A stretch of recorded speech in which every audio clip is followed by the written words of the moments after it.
Today we're going to read Electricity First Science by Mari Shu and talk about definitions and facts. What is electricity? Have you used electricity today? Electricity runs your clock, it toasts your bread, and it keeps the food in your refrigerator cold. It lights up the room in your house and school. Electricity is a kind of energy that makes power, heat, and light. I see a definition. A definition is a detail that gives us more information about a word. I see the words electricity and energy. This is a definition that tells me what electricity is. Electricity. Electricity is a kind of energy that makes power, heat, and light. So the definition for electricity is a kind of energy that makes power, heat, and light. Electricity begins with atoms. Atoms are tiny building blocks that make up everything in the world. They are so small that millions of them would fit on the tip of your pencil. Atoms even have smaller parts inside them called electrons.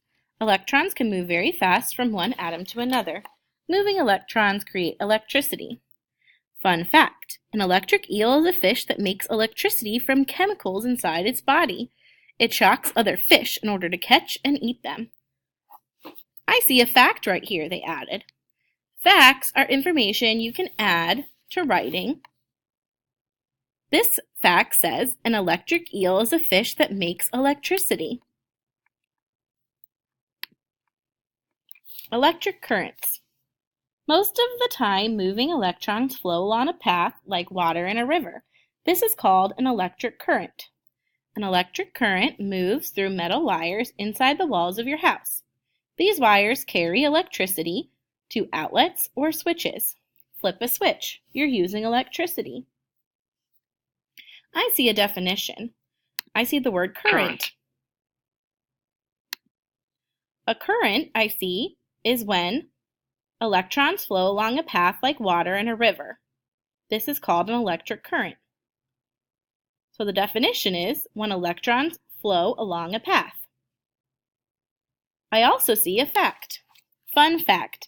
Electricity is even in your body. Nerves carry electric charges and from your brain. These charges act like messages, telling your body how to work. They tell your arms to move and your lungs to breathe. The electric charges even tell your heart when to beat. So this fact is electricity is even in your body. That's a fact that they added to this informational to tell us more about electricity. Power lines. The electric current comes to your house through power lines high in the air or under the ground. Those power lines start at big power plants. Power plants can make enough electricity for hundreds of houses or even an entire city. So these tell me facts about power lines. This box tells me that electric currents come through your house and power lines from under the ground. And this fact tells me that power lines come from big power plants. Now that you know all about facts and definitions, write down one fact or definition from this story on your activity list.